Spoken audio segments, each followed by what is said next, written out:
Nolum delictum nola puna sine previa lege punale. Ini dalam hukum pidana. Tidak ada satu kesalahan, tidak ada sesuatu yang dilarang itu sampai ada undang-undang yang melarang lebih dulu. Ini tidak dilarang kok. Lalu ditanya kayak copet aja.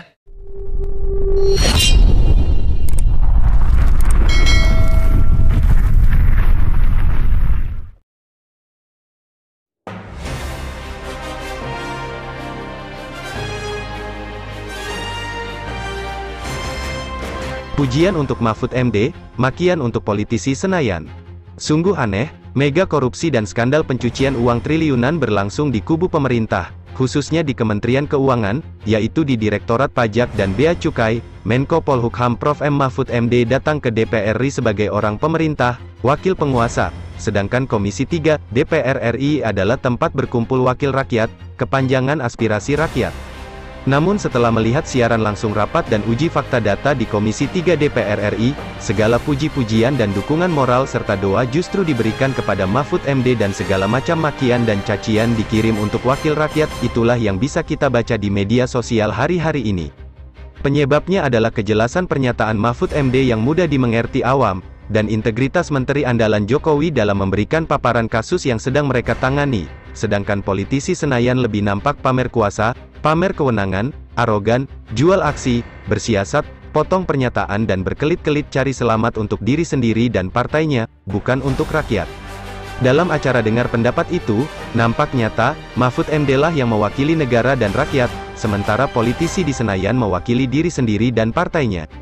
Maka, segala macam, prosedural, pasal-pasal perundangan dan ancaman yang ditujukan kepada Mahfud MD sebelumnya, dan juga kepada PPATK, mentah dan dikandaskan, bahkan berhasil mengancam balik dan membuka aib, bahwa DPR RI sarang Markus.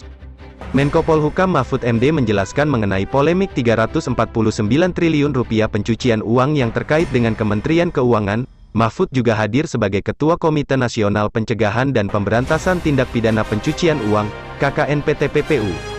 Kali ini Mahfud MD ngegas tinggi, langsung menghajar wakil rakyat yang sebelumnya ngancam-ngancam kepala PPATK, dengan melakukan serangan balik, 3 anggota DPR RI yang disodok nampak kelimpungan. Bahkan Mahfud MD menyerang balik, dengan menuduh Arteria Dahlan menghalangi proses hukum dan bisa dipenjara, di mana sebelumnya dia teriak bahwa data temuan tidak untuk disebar ke publik. Jangan gertak-gertak, saya bisa gertak juga, saudara bisa dihukum, karena menghalang-halangi penegakan hukum, sudah ada yang dihukum. Friedrich Yunadi, dihukum 7,5 tahun, ya seperti saudara ini, orang mau mengungkap dihantam, Friedrich Yunadi mau melindungi Setia Novanto kan, lalu semua orang dilaporkan, saya bilang ke KPK, itu menghalangi penyidikan, menghalangi penegakan hukum, tangkap, ungkapnya. Jangan main ancam-ancam begitu. Kita ini sama, kata Mahfud MD. Seperti guru pada muridnya, Mahfud menjelaskan bahwa selain PPATK yang melapor, BIN juga rutin mengirim informasi kepadanya, bukan hanya kepada Presiden. Berani nggak saudara menayangan kepada Budi Gunawan, mengapa lapornya ke Menko Polkam, padahal dia bawahan Presiden?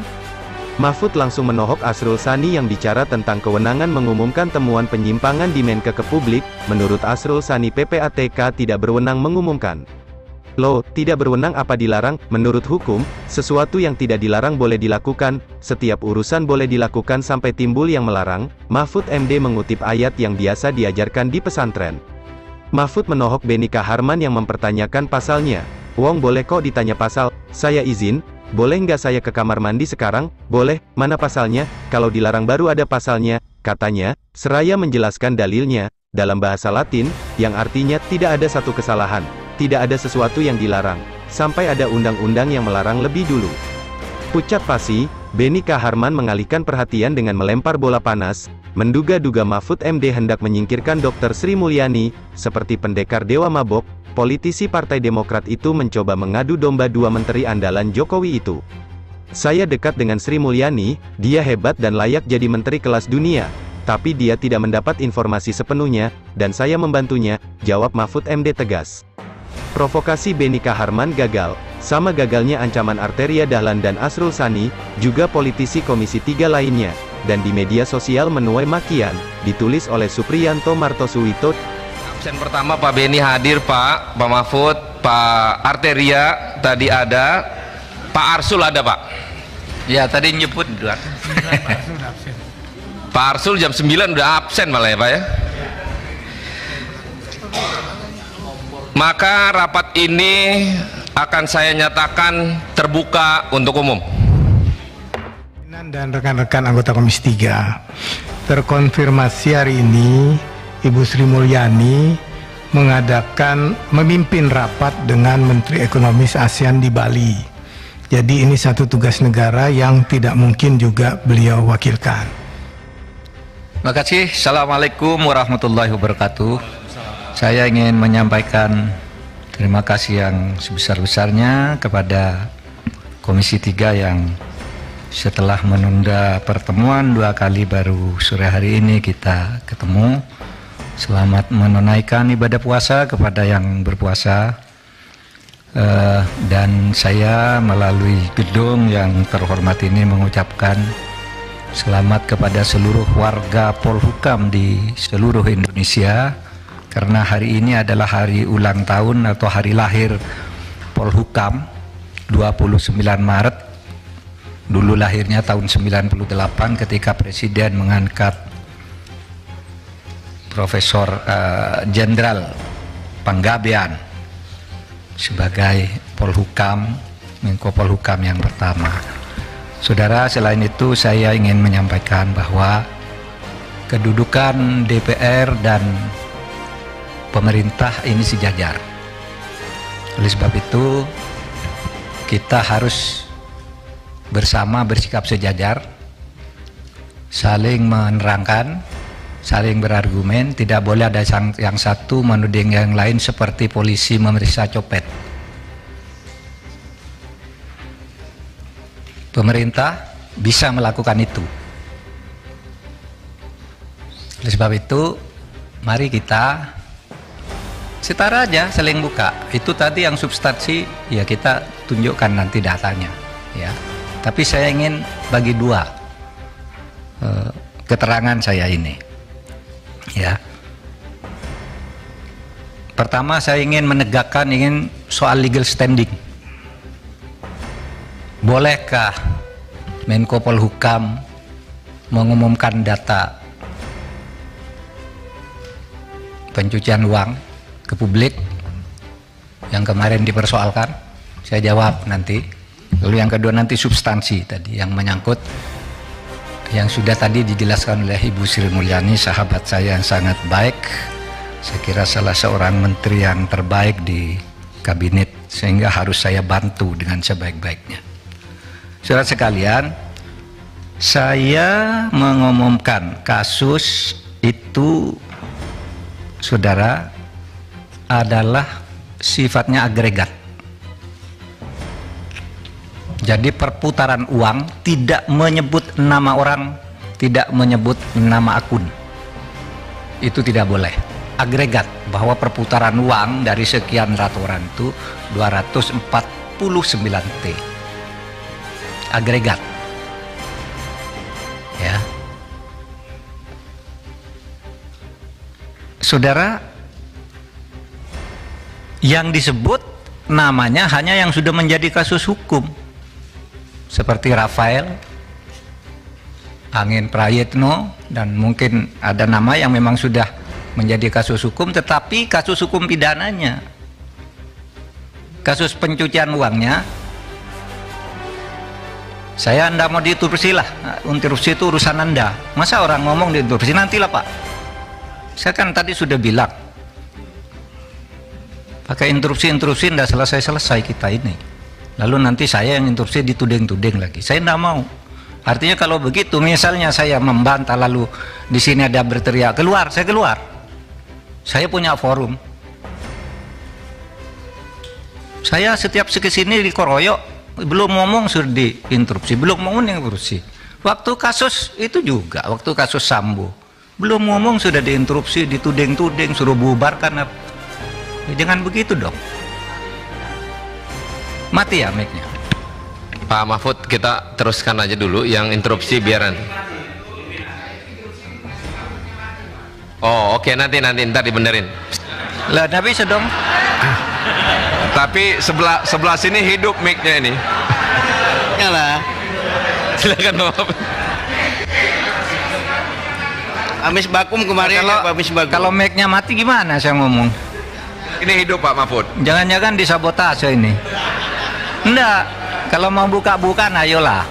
Di sini ada yang bisa dibuka, ada yang agregat nggak bisa nyebut nama. Kalau menyebut nama jangan-jangan ada orang yang di sini juga. Di ruangan sana jangan-jangan orang yang ada nama sini. Tapi kalau mau buka-bukaan ayo. Lah, nah ini kedengaran enggak? Kedengaran sana. Makanya baik ya, saya tidak sebut nama ya, yang nyebut nama yang ketiga inisial bukan saya, Bu Sri Mulyani tadi. Itu nanti tanyakan ke beliau, tapi itu justru salahnya di situ. Itu saudara, ini ada ketentuan nih di undang-undang yang tidak boleh menyebut itu kalau menyangkut ini identitas seseorang, kemudian nama perusahaan, nomor akun dan sebagainya itu ya. Profil entitas yang terkait yang melakukan transaksi, pihak terlapor, nilai, tujuan transaksi. Nah, itu semua tidak boleh disebut. Saya tidak nyebut apa-apa, hanya nyebut angka agregat. Oke, satu. Oleh sebab itu, saya harus jawab dulu satu persatu. 3 orang nih Pak Arteria. Wah, katanya ini bisa diancam dengan ancaman hukuman pidana 4 tahun. Karena itu lalu terpancing si Boyamin itu ngelaporin betul. Meskipun dia guyon sebenarnya. Biar yang dipanggil itu menjelaskan, katanya biar Pak Arteria oleh Marte dipanggil oleh polisi karena ada laporan, lalu apa salahnya? Itu kata si Pak Boyamin. Begini.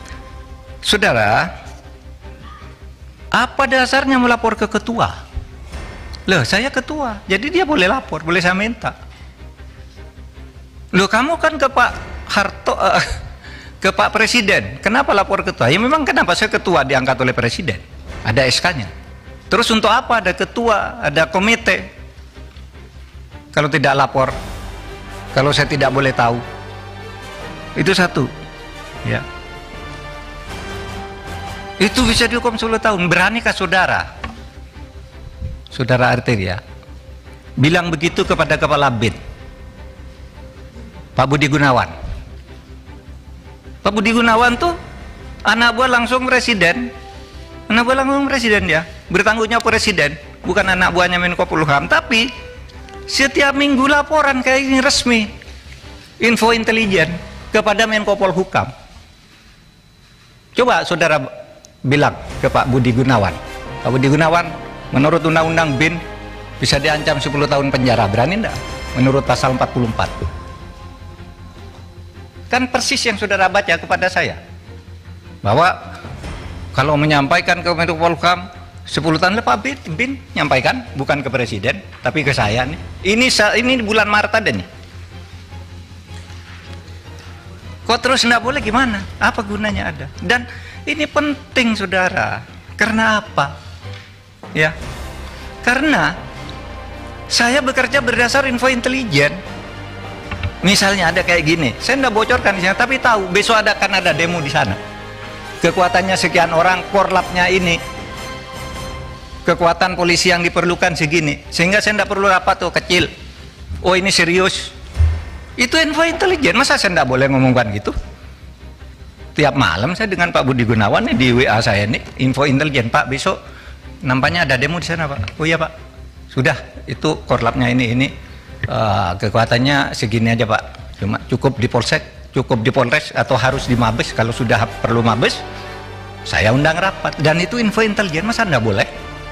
Lalu mau dihukum 10 tahun Pak Budi Gunawan, tugas dia bukan wahan Menko Polhukam, tapi selalu ngelapor resmi malahan kepada saya, ya. Nah, oleh sebab itu saudara, dan ini sudah lakukan banyak nih.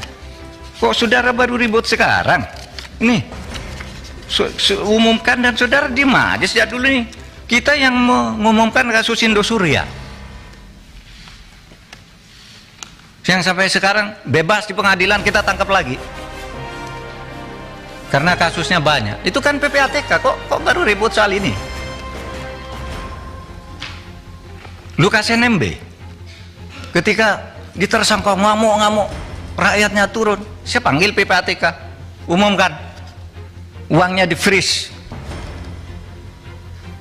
Kalau tidak begitu Anda bisa ditangkap dia. Kita tahu dari Mbak Intelkam Polri misalnya, itu gimana di Papua? Menurut Intel, Pak, nasinya, cateringnya setiap hari turun, itu sudah tidak ada kekuatannya. Itu kan Intel, masa tidak boleh? Nah, oleh sebab itu, saudara, jangan gertak-gertak. Saya bisa gertak juga, saudara, bisa dihukum menghalang-halangi penyidikan penegakan hukum. Iya, dan ini sudah ada yang dihukum 7,5 tahun, namanya Verdik Yunandi. Ya kerja-kerja kayak saudara itu. Orang mau mengungkap, dihantam, mengungkap, dihantam. Ingat kan? Gitu. Saya bisa, saudara, menghalang-halangi penegakan hukum. Itu Verdik Yunandi. Masih ada itu. Saya sama saudara kan kerjanya dengan Verdik Yunandi, melindungi Setia Novanto kan? Nggak boleh dia ini, lalu laporkan orang, semua orang dilaporin sama dia. Ya, kita bilang ke KPK itu menghalang-halangi penyidikan, menghalang-halangi penegakan hukum. Tangkap. Jadi jangan main ancam-ancam begitu. Kita nih sama, saudara. Oleh sebab itu, saudara, saya ingin menegaskan itu kepada Pak Arsul. Harap jangan dipotong. Pak Arsul bicara kewenangan. Menurut Perpres kewenangan Polhukam itu A, B, C, D, tidak berwenang mengumumkan. Loh, saya tanya, apa dilarang mengumumkan? Kalau tidak berwenang, apa dilarang? Kalau di dalam hukum itu sesuatu yang tidak dilarang itu boleh dilakukan. Loh, Anda dari pesantren nih, saya bacakan dalilnya, wal aslu fil uqudi wal muamalah as-sah hatta yaqumu dalilun alal batalani wa tahrim. Pimpinan, izin pimpinan. Boleh bicara? Nanti dulu. Ya, menurut saya biarkan gini, menjelaskan dulu dong. Nanti gini. Bicara. Saya mohon izin ke pimpinan. Boleh nggak saya bicara? Nanti dulu. Oke. Nanti dulu. Silakan. Jadi setiap urusan tuh kalau tidak ada larangan boleh, kecuali sampai timbul hukum yang melarang. Itu pesantren kan? Dalil di pesantren waktu kecil udah menghafal kayak gini. Nanti kalau di dalam hukum umum, saya katakan juga sekarang ke Pak Beni, pertanyaannya kok seperti polisi. Menko boleh ngomongkan apa enggak? Begini Pak, kalau substansi boleh apa tidak?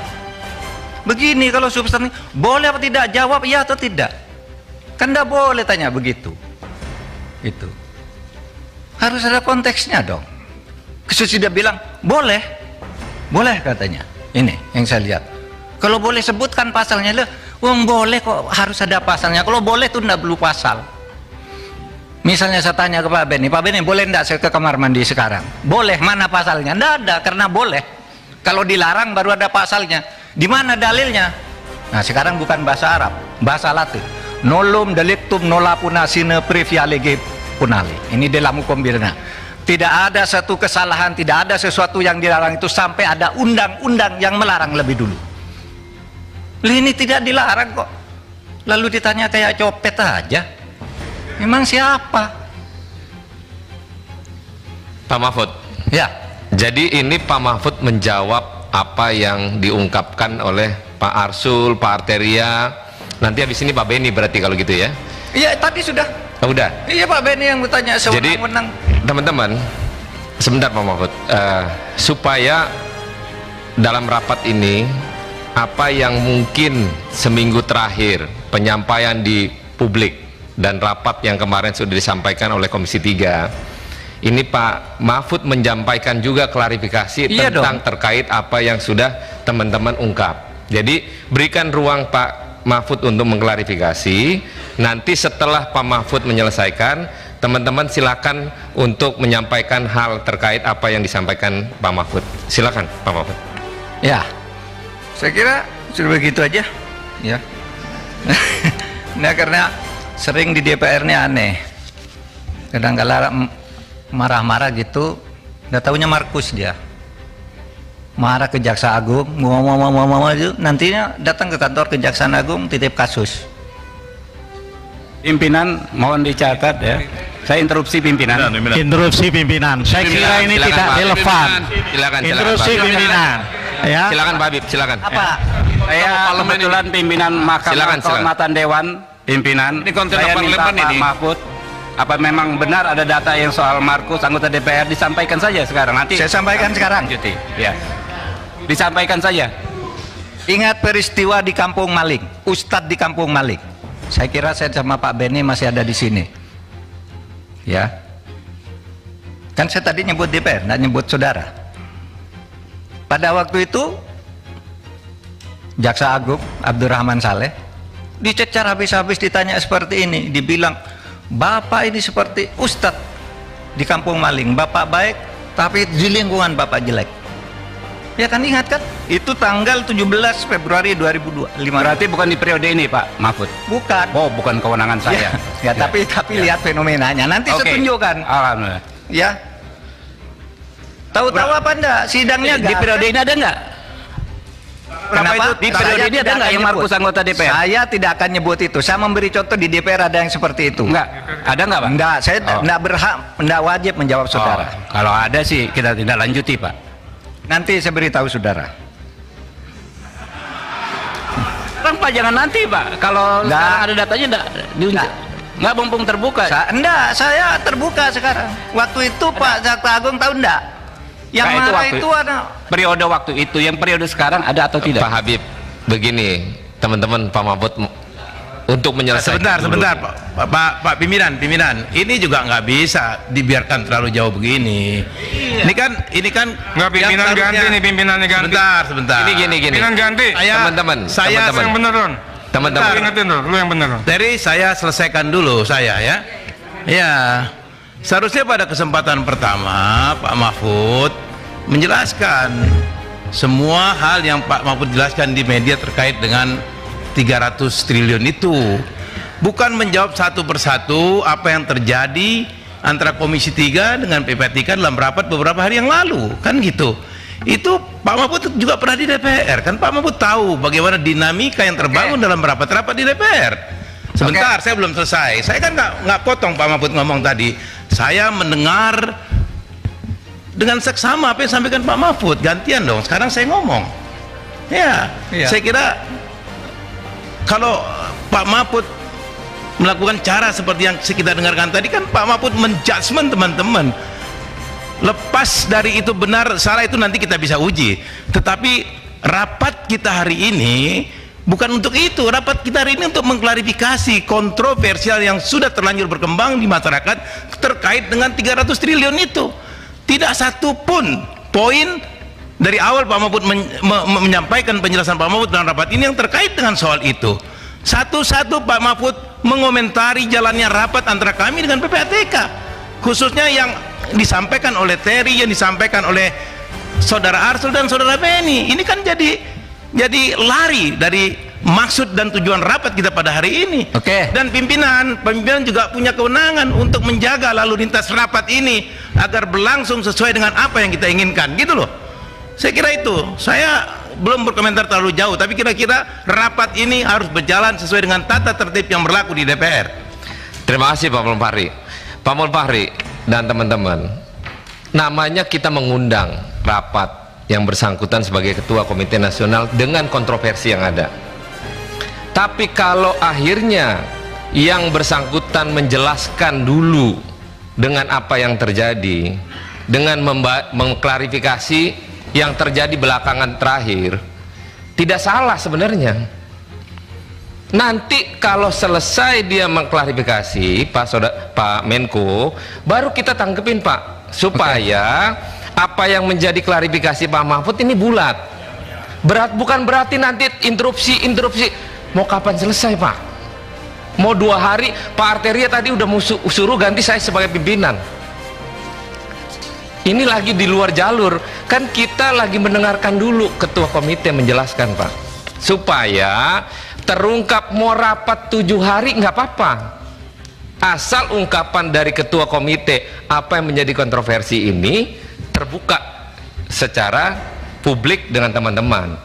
Nah, kiranya untuk jangan salah mengartikan Pak Mahfud ini menyampaikan ungkapan, masa nggak dikasih ruang seorang ketua komite atas kontroversi yang ada. Ini kan permulaan. Nah, begitu ya.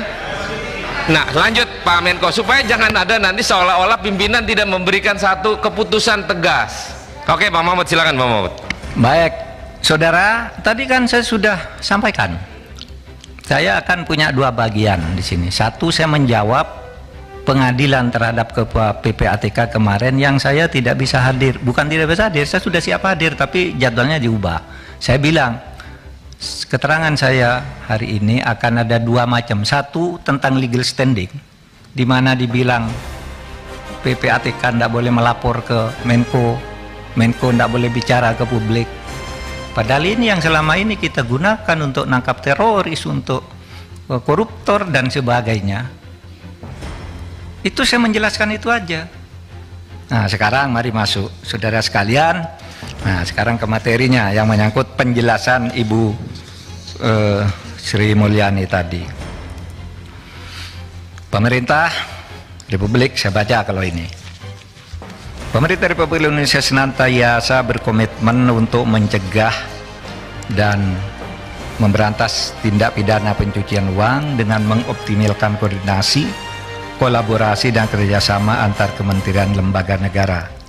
Oleh karenanya, sebagai amanat pasal 92 ayat 2 Undang-Undang Nomor 8 Tahun 2010 tentang pencegahan dan pemberantasan tindak pidana pencucian uang, Presiden membentuk KNKP TPU, Komite TPU sebutannya. Nah, ini ketuanya ex officio, Menteri Koordinator Bidang Politik, Hukum dan Keamanan. Jadi ini Menteri.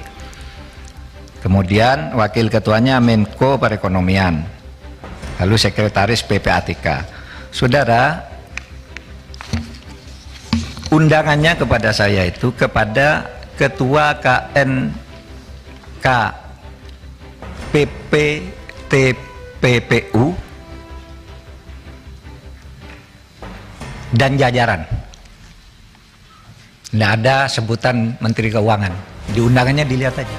Undang-Undang Menteri Keuangan. Bahwa di sini kemarin berdebat Menteri Keuangan itu di sini, tapi suratnya resmi kepada kami dan jajaran. Saya ngajak jajaran nih. Yang ada di sini nih adalah ada yang di dalam TPU. Jadi mohon difahami itu. Nah, saudara sekalian, saya ingin menyampaikan secara singkat saja apa yang dimaksud dengan apa itu? Slide-nya sekarang. Slide berikutnya. Saya jelaskan dulu ketika saya nyebut angka itu artinya itu apa? Pertama, tindak pidana pencucian yang itu adalah satu, transaksi keuangan yang menyimpang dari profil, karakteristik atau kebiasaan pola transaksi dari pengguna jasa yang bersangkutan. Kalau profilnya menteri, kira-kira pendapatannya berapa? Kok tiba-tiba hartanya sekian? Nah, itu menyimpang dari profil, bisa dicurigai sebagai tindak pidana belum tentu pencucian, tapi dicurigai, bisa menurut undang-undang ini. Kedua, transaksi keuangan oleh pengguna jasa yang patut diduga dilakukan dengan tujuan menghindari pelaporan transaksi yang bersangkutan yang wajib dilakukan oleh pihak pelapor sesuai dengan undang-undang TPPU.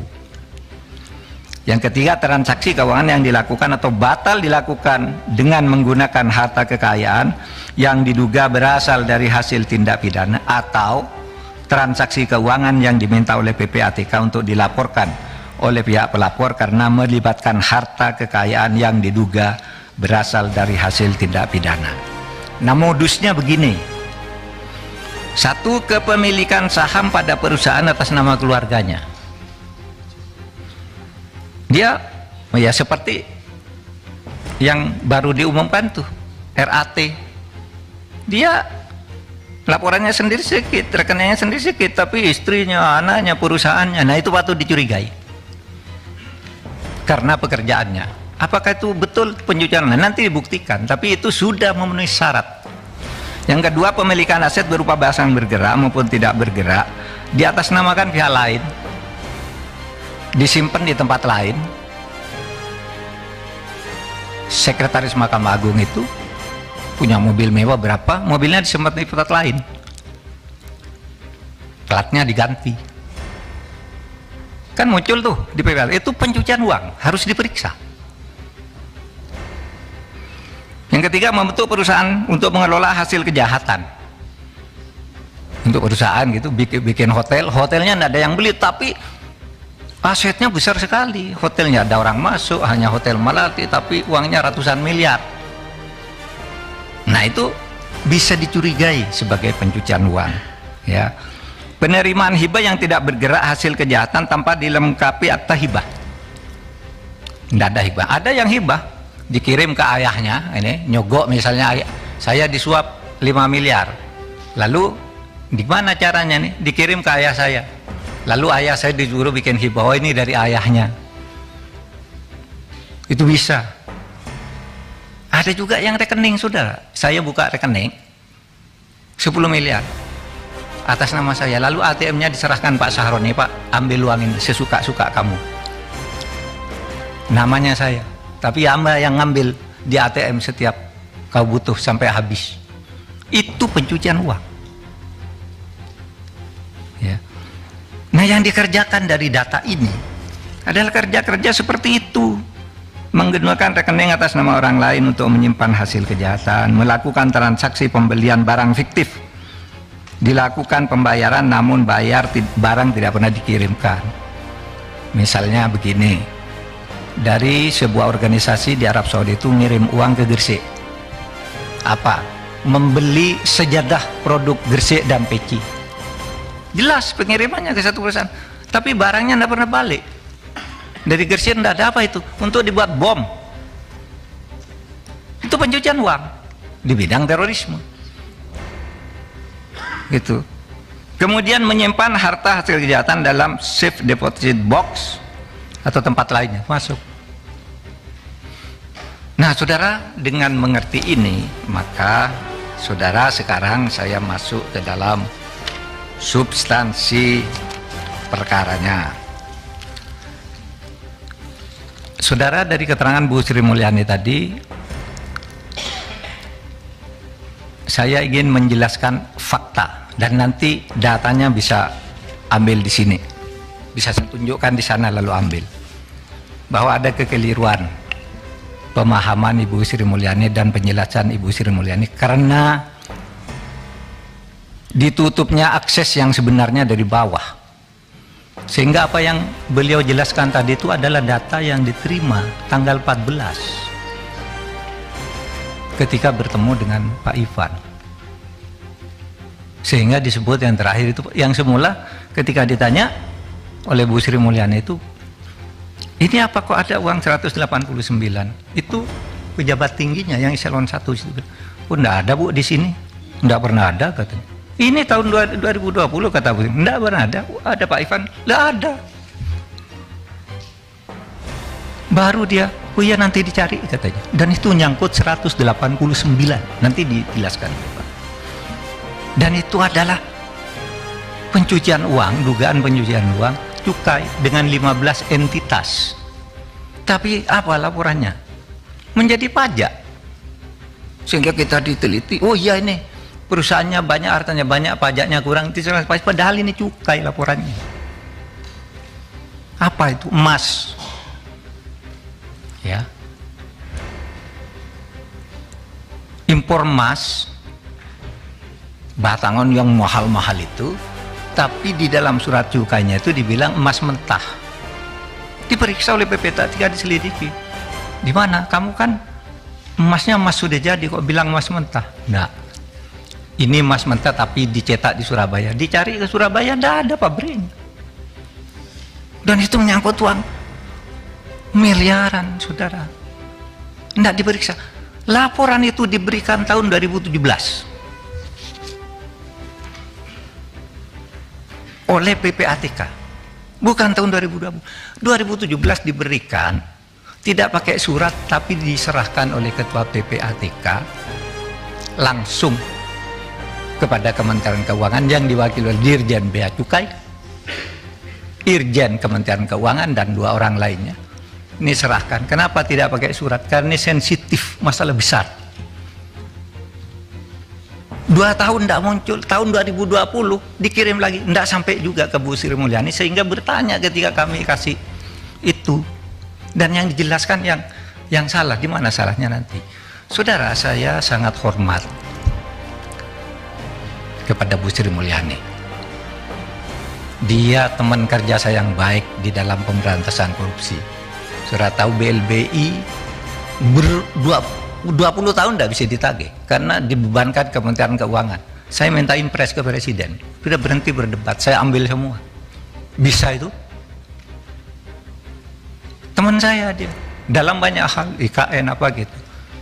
Kalau saya kagum, kalau di kabinet menerangkan masalah apapun yang boleh bisa menjadi sederhana bagi dia anggaran negara. Sehingga saya percaya dia Menteri Keuangan terbaik, tetapi akses dari bawah tidak masuk. Sehingga saya sampaikan hal sebagai berikut. Data agregat. Ya, berikutnya. Halaman berikutnya.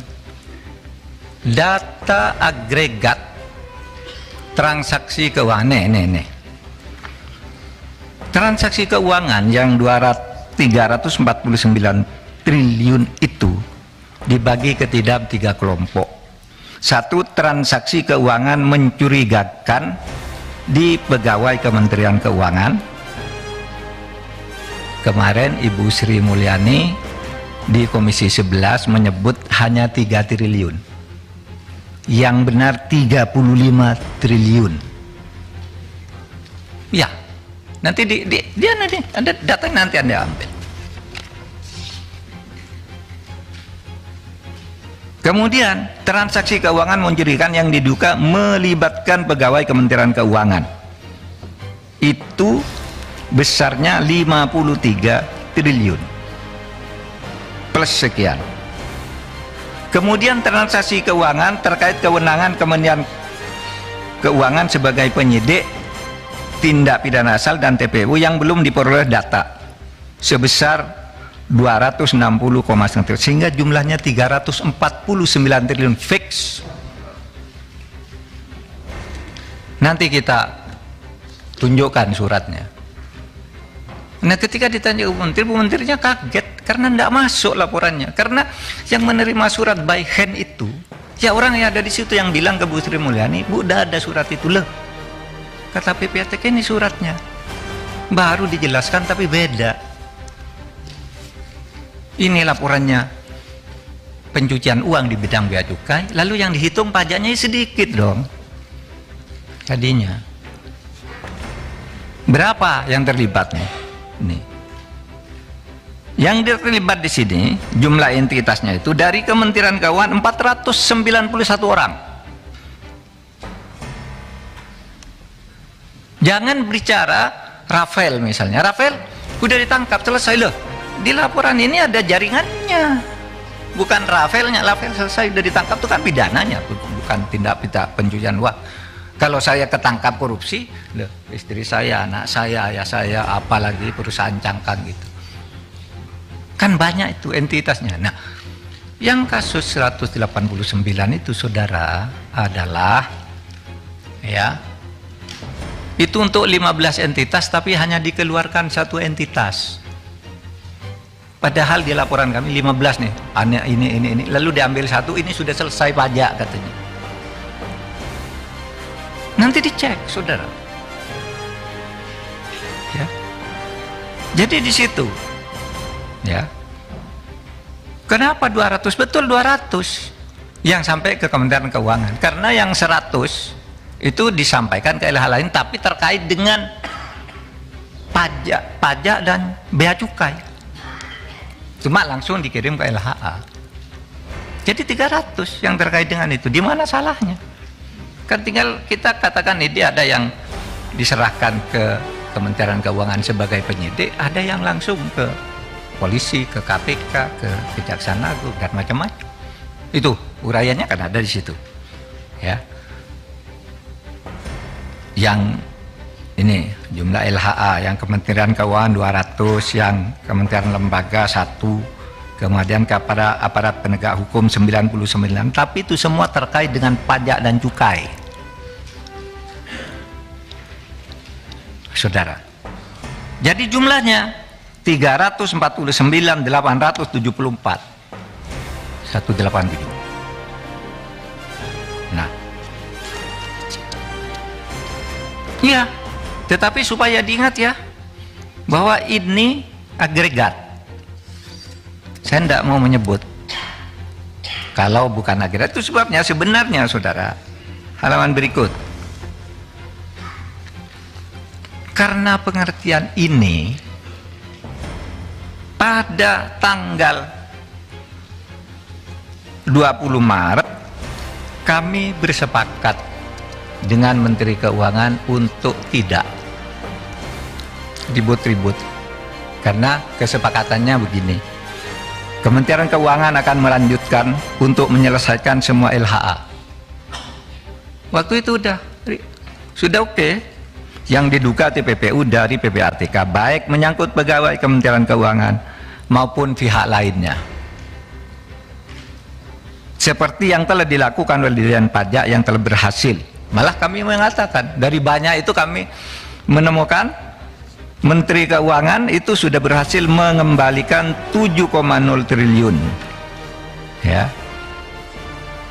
untuk pajak, ya karena dihitung pajak.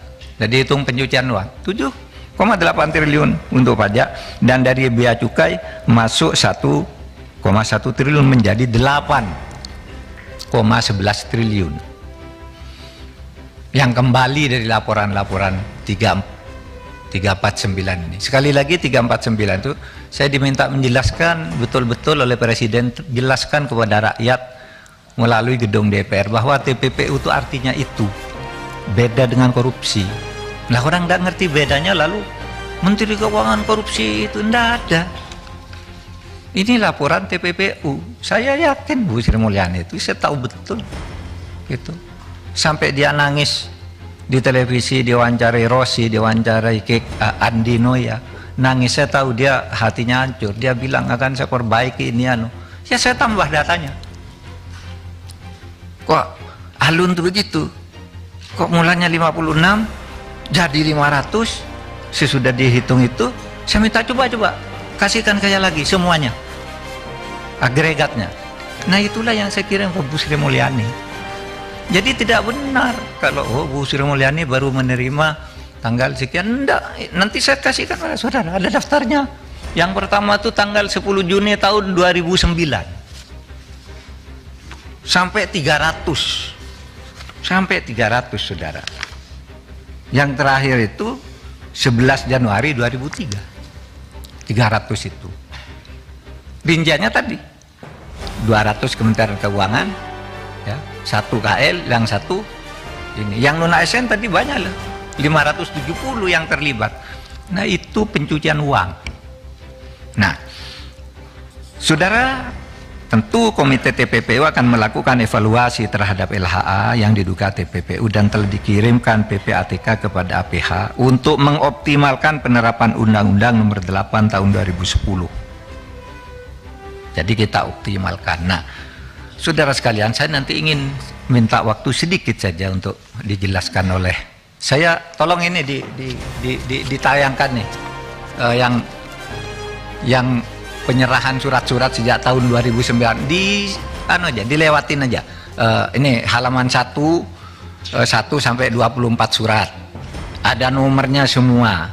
Ada tujuannya kepada siapa. Halaman 2 25 sampai 46.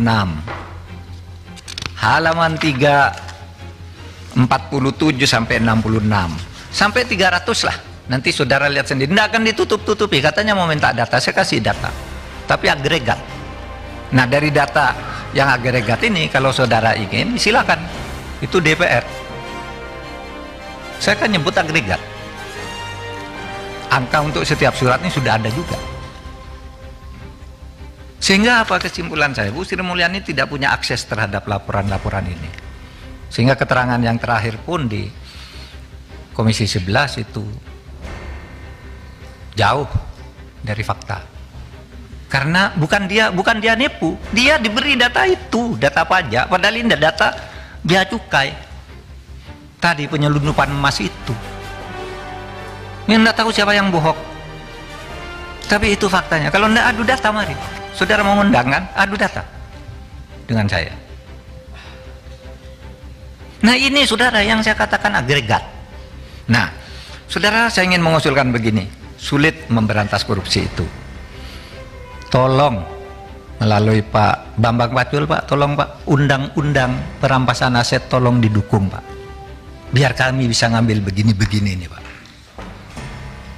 Tolong juga pembatasan belanja uang kartal didukung Pak. Karena orang korupsi itu Pak, nurunkan uang dari bank 500 miliar dibawa ke Singapura, ditukar dengan uang dolar, lalu dia bilang ini menang judi karena di Singapura judi sah, lalu dibawa ke Indonesia sah. Padahal itu uang negara Pak. Itu pencucian uang Pak. Nah sekarang mari kita batasi, kalau belanja 100 juta Anda keluarkan dari bank mana, kirim ke bank mana. Jangan dari orang bawa koper tuh, yang satu kopernya berisi kertas, yang satu berisi uang, ditukar di atas pesawat. Itu yang banyak terjadi. Nah, satu yaitu Undang-Undang Perampasan Aset. Saya kira kemarin DPR dari Komisi 3 sudah ada yang bersuara agar Presiden segera mengirimkan surpres. Tolong, kami mengajukan sejak tahun 2020 dan sudah disetujui, dibalik tiba-tiba keluar lagi ketika akan mulai ditetapkan sebagai prioritas utama. Padahal isinya sudah disetujui oleh DPR yang dulu. Pemerintah lalu memperbaiki yang dulu oleh pemerintah dengan disepakati. Kami mohon disetujui, kami akan lebih mudah. Itu seperti ngambil itu Pak. Itu pencucian uang juga tuh. Dana BLBI. Dana BLBI itu 111 triliun Pak. Nggak bisa diambil. Lalu kami minta impres Pak, buat impres kepada saya ambil. Nggak ya berhenti berdebat. Saya ambil dulu, nanti ke pengadilan kalah nggak apa-apa. Dapat sekarang ini 29,9 triliun. Ada yang kalah di pengadilan 2 tapi tidak menggugurkan hutang, tapi karena pencucian uang. Barangnya dijaminkan ke pemerintah dengan surat tanda tangan di atas meter, tapi sertifikatnya tidak diserahkan, lalu dijual. Ketika mau diambil, ketika kami sita, ternyata sertifikatnya sudah dimiliki oleh anaknya. Kalah di pengadilan, tidak apa-apa, tapi hutangnya tetap gitu. Tapi kalau ada undang-undang perampasan aset, kita bisa tangani Pak itu semua. Makanya dulu awal kami masuk ke sini, mohon ini undang-undang perampasan aset dan pembatasan belanja uang tunai ini bisa, mungkin akan menyulitkan, memang tidak selalu sempurna, tetapi saya kira ikhtiar kita harus dilakukan untuk itu. Bapak, saya minta maaf kalau tadi ada yang agak keras, karena sebenarnya saya tadi sejak awal mengatakan saya akan melayani dengan tone yang sama, dan tadi sudah dengan tone yang sama saya lakukan. Nah yang sekarang mari kita baik-baik saja gitu, karena ini mencari kebenaran. Saya persilahkan Pak, sedikit saja tambahkan tadi itu instruksi soal pimpinan Saudara Ketua sebelum Pak Ivan, kalau bisa yang dibaca Pak Mahfud tadi kita difotokopi supaya kita bisa pelajari nih Pak, dua-duanya Pak, termasuk surat-surat itu. Oke. Ya, terima kasih pimpinan. Silakan Pak Ivan. Baik, pimpinan, terima kasih banyak. Assalamualaikum warahmatullahi wabarakatuh. Pimpinan dan seluruh anggota Komisi 3 DPR RI yang kami hormati, Bapak Ketua Komnas dan seluruh anggota, teman-teman semua. Jadi ada dua hal yang kiranya saya harus sambung dari apa yang sudah disampaikan oleh Bapak Ketua Komnas PPT-PPU tadi. Pertama terkait dengan kasus yang 198 triliun. Jadi 189 triliun, mohon maaf. Jadi kasus yang 189 triliun itu sebenarnya adalah kasus kedua atas nama subjek terlapor. Itu kita berikan sekitar tahun 2020, 2019, 2020 kita proses. Atas nama subjek terlapor yang sama, sebelumnya sudah kami periksa di tahun 2017. sebelumnya sudah kami periksa di tahun 2017, dan kami sudah mengundang Kementerian Keuangan dihadiri oleh Dirjen Bea Cukai termasuk juga Irjen untuk menyerahkan, menyampaikan, mempresentasikan berkas pemeriksaan pertama atas nama subjek terlapor yang sama. Jadi sebelum ketemu 189 di pemeriksaan kedua, kami menemukan subjek terlapor melakukan transaksi di periode 2014-2016 sejumlah 180 triliun lebih. Terima dana masuknya saja. Kalau dengan menggunakan pola TPPU yang menggunakan parameter kami, subjek terlapor melakukan transaksi lebih dari 350 triliun. Kami sampaikan ke Kementerian Keuangan, ini terkait dengan yang Ketua Komnas tadi sampaikan, kasusnya. Ini terkait dengan kepabeanan. Kenapa kepabeanan? Karena ini terkait dengan dengan ada fasilitas impor dan segala macam. Dan penyidik TPPU-nya itu adalah penyidik Kementerian Keuangan. Dalam hal ini adalah Bea Cukai. Kasus 2017 yang kami bangun terkait dengan subjek terlapor pertama itu nilainya 180 triliun. Abaikan yang 180 triliun lainnya. Kalau kita kalkulasi menjadi 360 triliun. Karena kita kemudian sudah menyerahkan, kita mengamati di dalam database kita laporan terkait dengan subjek yang sudah kita berikan hasil analisisnya kepada pihak Bea Cukai masih terus dilaporkan oleh perbankan, sehingga kami lakukan lagi pemeriksaan ulang. Tadi pemeriksaan dengan data 2014-2016, sekarang kami lakukan pemeriksaan ulang dengan data 2017 sampai 2019. Di pemeriksaan yang kedua inilah 2017 sampai 2019 ketemu angka 189 triliun. Yang berbeda dengan angka yang 180 tadi. Sehingga kalau mau digabung pemeriksaan atas nama subjek terlapor dari 2014 sampai 2020, angkanya 180 plus 189. Kenapa kami lakukan pemeriksaan ulang? Karena subjek terlapor tadi kemudian melakukan pola transaksi dengan merubah entitas. Tadinya dia aktif di satu daerah, dia pindah ke tempat lain. Tadinya dia menggunakan nama tertentu, dia menggunakan nama lain. Sehingga kami kemudian berasumsi, dan asumsi itu kemudian sesuai dengan faktanya, yang bersangkutan kemudian paham bahwa sudah terjadi pemeriksaan dilakukan oleh PPATK, sehingga kemudian mengganti entitas entitas subjeknya. Itu. Jadi yang sebenarnya yang terjadi adalah itu. Nah, memang kita tidak sebutkan di dalam pemeriksaan hasil pemeriksaan ini karena memang pada saat kami seperti yang Pak Ketua tadi sampaikan, Irjen pada saat kemarin saya ketemu sesuai dengan tanggal 14 kemarin itu mengatakan bahwa hasil pemeriksaan pertama memang tidak ada berkasnya, tidak ada jejaknya di Kementerian Keuangan. Sehingga kita kemudian membahas yang 189 tadi. Tapi sebenarnya 189 itu ada tahapan kedua dari kasus yang sama. Itu yang pertama. Yang kedua, izinkan saya atas perkenan Ketua Komnas ini tidak mau mengkantor pendapat siapapun juga, dengan rasa hormat, dengan rasa kerendahan hati, hanya ingin mengungkapkan fakta sebenarnya terkait dengan klaster yang tadi. Jadi kenapa di klaster pertama, kalau di tabel tadi kami menyampaikan tadi kan klaster pertama itu adalah transaksi keuangan yang mencurigakan terkait dengan oknum. Tapi di dalam daftar listnya secara lengkap kami juga dalam listnya itu di dalam nama-nama di dalam suratnya itu selain oknum kami sampaikan juga banyak perusahaan. Jadi misalnya dalam satu surat itu ada oknumnya 1, tapi perusahaannya ada 5, ada 7 dan 8 segala macam. Nah, ini yang kemudian pada saat rapat kemarin oleh Kementerian Keuangan dikeluarkan. Sehingga angka 35 triliun yang diketemukan oleh PPATK setelah dikeluarkan entitas perusahaan menjadi 22 triliun. Lalu lalu dikeluarkan lagi entitas perusahaan yang tidak ada Kementerian Keuangannya, lalu dikeluarkan lagi dari entitas perusahaan yang ada Kementerian Keuangannya menjadi 3,3 triliun. Lalu kemudian ramai bahwa PPATK salah dan segala macam. Alasan kenapa PPATK memberikan data oknum plus nama perusahaannya, karena kami menemukan perusahaan-perusahaan itu adalah perusahaan-perusahaan cangkang yang dimiliki oleh oknum, sehingga ini nggak bisa dikeluarkan. Sehingga data perusahaan tadi tidak bisa dikeluarkan, dipisahkan dari oknumnya tadi. Misalnya dia menggunakan nama perusahaan dengan menggunakan nama pemiliknya adalah di aktenya itu adalah istrinya, adalah anaknya, bahkan adalah supirnya, tukang kebunnya dan segala macam. Kalau data ini dikeluarkan, jadilah 3,3 triliun. Tapi kami tidak lakukan itu karena modus pelaku tindak pidana pencucian uang itu adalah selalu, ini kan kita bicara tindak pidana pencucian uang kan bicara proxy crime. Orang yang melakukan tindak pidana selalu menggunakan tangan orang lain, bukan diri dia sendiri, akun orang lain dan segala macam. Sehingga kalau kami keluarkan data itu, nah kami justru membohongi penyidiknya. Kami masukkan nama-nama perusahaan, berikut nama oknum dia, disitulah ketemu yang namanya 35 triliun. Kalau dikeluarkan memang 22 triliun. Kalau dikeluarkan lagi memang cuma 3,3 triliun.